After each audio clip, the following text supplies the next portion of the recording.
Bom dia, gente. Vamos iniciar a nossa aula de revisão da disciplina de graviola, certo? Fruticultura 10. E nós vamos começar revisando o que é a calagem, certo? Que é uma prática de se aplicar o calcário no solo agrícola, como vocês podem ver aqui nessa distribuidora. E o critério utilizado é para que, no caso da graviola, a saturação por bases atinja 50%, certo? Então, se a saturação por base já estiver em 50% para a cultura, não precisa realizar esse trato cultural, tá? Para a cultura da graviola, o outro fator que nós vamos olhar é o teor de M%, que é o que? Saturação por alumínio, tá? Esse valor vai vir na análise de solo e vocês só tem que interpretar. Aqui está a fórmula de como ele foi obtido, tá? Para a graviola, se esse valor for menor do que 15%, não faz mal à cultura, não vamos aplicar. 16 a 35 média, aí a gente olha a saturação por base e vê o que se precisa mesmo ou não. A partir de 36 já é alto, já é prejudicial à cultura. E mais que 50%, muito alto, muito prejudicial. Lembrem-se que nós estamos falando do M%, que é o teor de alumínio. Já a saturação de bases, é bom que ela esteja de 50% ou mais, tá? Aqui está a fórmula de necessidade de calcário, nós já praticamos várias vezes. E está aqui nas aulas alguns exemplos resolvidos, tá? Vamos fazer só uma aqui para relembrar. Necessidade de calcário é igual ao T, né, que é a CTC, que vai vir na análise de solo de vocês, normalmente vem como T. Substituo aqui 3,8. O valor da saturação por bases final, que é a 2, que é a que eu quero, que é quanto? Sempre vai ser 50, menos o valor inicial, que é o valor que tem na análise de solo do vezes por cento. Nesse caso foi 30. Sobre o PRNT, que é o poder relativo de neutralização total, que no caso vai ser cada calcário tem um PRNT diferente. Resolvendo isso, eu tenho um valor em toneladas por hectare, certo? Que em quilos seria o que? Se uma tonelada é 10.000 quilos, né? 8.444 quilos por hectare, tá? E aqui nós temos a eficiência do gesso, que quando adicionado ao calcário, ele faz com que a correção aconteça também em maior profundidade. Tá? Nós temos, como eu falei, várias atividades resolvidas aqui nas aulas, tá? E aí nós vamos passar para o próximo conteúdo, que é a adubação. Nós já vimos como adubar, as quantidades de adubo colocar e tudo mais. E aqui nós estamos vendo as épocas de adubação, certo? Que inclusive eu cobrei numa atividade que vocês fizeram. Então, primeira época na formação da muda, né? A muda assim que nasce, né? Recentemente, pequenininha, ela não está precisando ainda de adubação porque ela vai usar as reservas da semente. Então, para o plantio da muda não precisa adubar, para o plantio da semente eu preciso o quê? Na formação, essa muda já está com as folhinhas dela ali, já está com as raízes formadas, eu vou adubar para que ela se desenvolva melhor. Instalação do pomar, ou seja, quando eu vou transplantar essas plantas para o campo. Estágio juvenil, crescimento dela, tá? E nas plantas adultas, principalmente, para favorecer a produção, certo?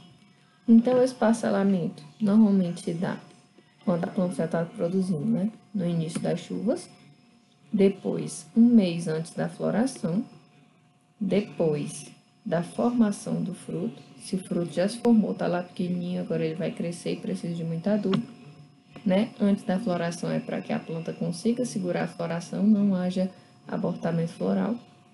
E no fim da colheita, exatamente para recuperar a planta de todo o conteúdo de adubo, né? De nutrientes que ela passou para os frutos dela e ela precisa de volta para ter um desenvolvimento adequado, tá? Onde colocar esse adubo? Nós vamos ver a projeção da copa dessa planta, né? E aí nós colocamos esse adubo distribuído entre 1 metro para dentro e 1 metro para fora, mais ou menos, que é onde tem mais raízes finas que vão absorver nesse espaço aqui, certo? Tem um pouco dos outros lugares, mas aqui é mais. A análise foliar, gente. Vocês sabem que a análise do solo não é tão eficiente quanto a foliar. Então, Quando tem possibilidade de fazê-la, vamos fazer. Como é que nós fazemos? Coletamos plantas com a mesma idade, vigorosas e sadias. Coletar 4 folhas adultas, né, folhas que têm de 8 a 9 meses de idade, na porção média da planta, ou seja, mais ou menos na metade da altura da planta, cobrindo todos os lados, norte, sul, leste, oeste, como vocês sabem, né? A planta aqui, redondinho, vou pegar folhas de cada lado.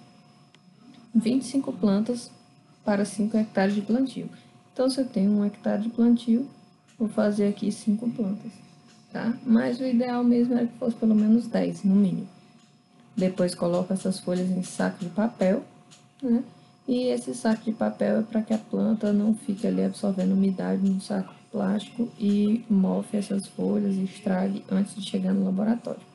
Se eu tiver aplicado algum fungicida, que normalmente tem muito cobre, ou se tiver chovido há poucos dias, a análise vai ser prejudicada, é melhor esperar mais um tempo. Tá? A irrigação da gravioleira. Como toda cultura, a demanda dela varia de acordo com as condições climáticas.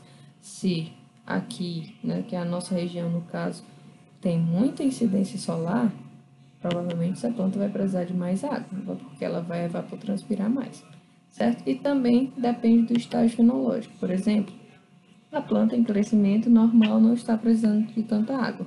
Passou para a floração, aumenta. Passou para a produção, aumenta mais.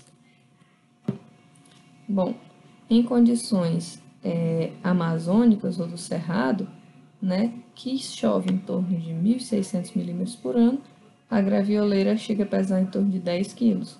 Se eu usar a mesma gravioleira nas nossas condições do Nordeste, sem irrigação ela produz um fruto de 3 quilos. Então, nós temos que irrigar bastante para que ela atinja o seu potencial. Mas, normalmente, não é o nosso objetivo ter frutos grandes de 10 quilos, certo? Nós só temos que irrigar para que ela tenha um desenvolvimento correto, certo?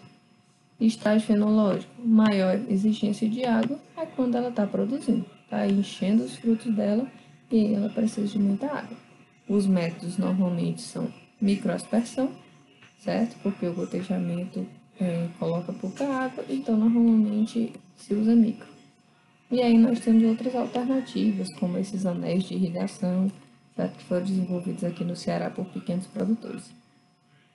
Agora, controle de ervas daninhas, nós podemos fazer a capina, manual ou mecânica, e ter muito cuidado com a gradagem, certo? Porque na gradagem, como ela tem raízes superficiais, só se for uma gradagem leve e mais de 50 centímetros além da projeção da copa. Perto da copa não, certo? Porque nós podemos ter problemas de prejudicar as raízes. Também pode ser usado herbicidas e também pode fazer o mulching, né? O mulching, certo? Deixar restos culturais ali, colocar uma bagana, uma coisa desse tipo, principalmente em terrenos arenosos para manter a umidade, né? E aqui, como vocês podem ver, é feito o coroamento de forma delicada próximo à planta e no meio aqui do terreno a gente só faz a roçagem, certo?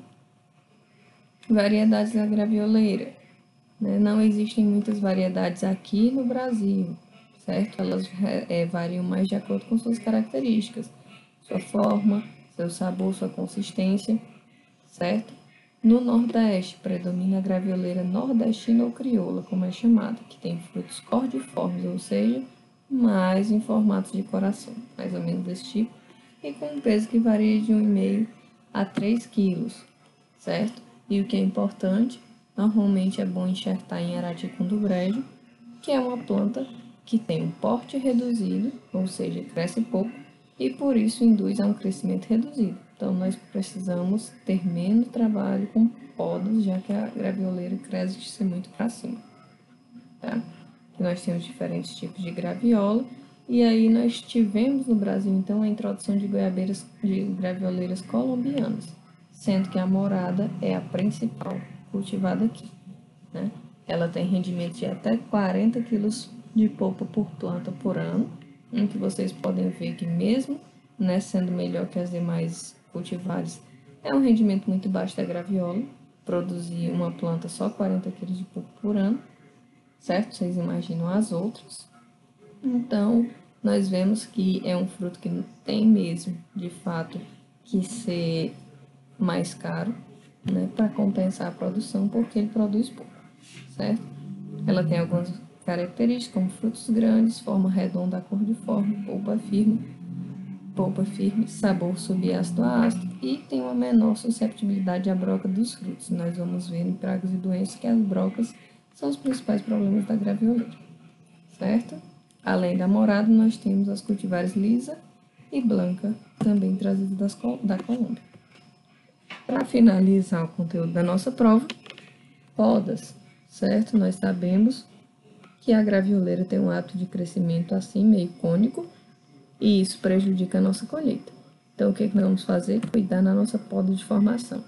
Cortar a dominância apical para que essa planta cresça mais para os lados e tenha um aspecto mais retangular, certo? Então, é basicamente cortar o ramo central a 60 centímetros do solo, selecionar 3 a 4 brotos bem distribuídos, vocês veem que é que nem a poda da goiabeira, certo?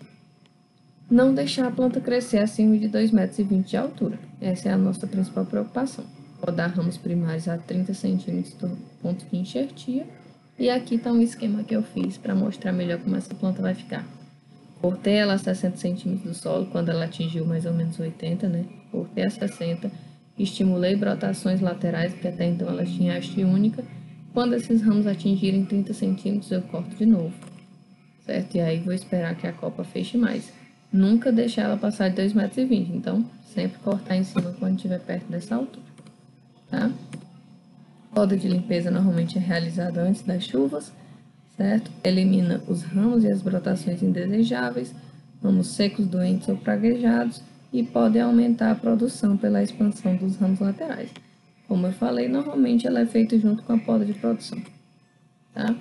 Nós começamos a ver as pragas da gravioleira. Vamos continuar, mas como sempre, né, nós fazemos algum trabalho, atividades, e as pragas não são cobradas por ser uma aula mais complexa, com muitos dados, né, muitas informações, e a gente sempre cobra de outro jeito. Então, vai ser através das atividades, certo? Um beijo, até mais.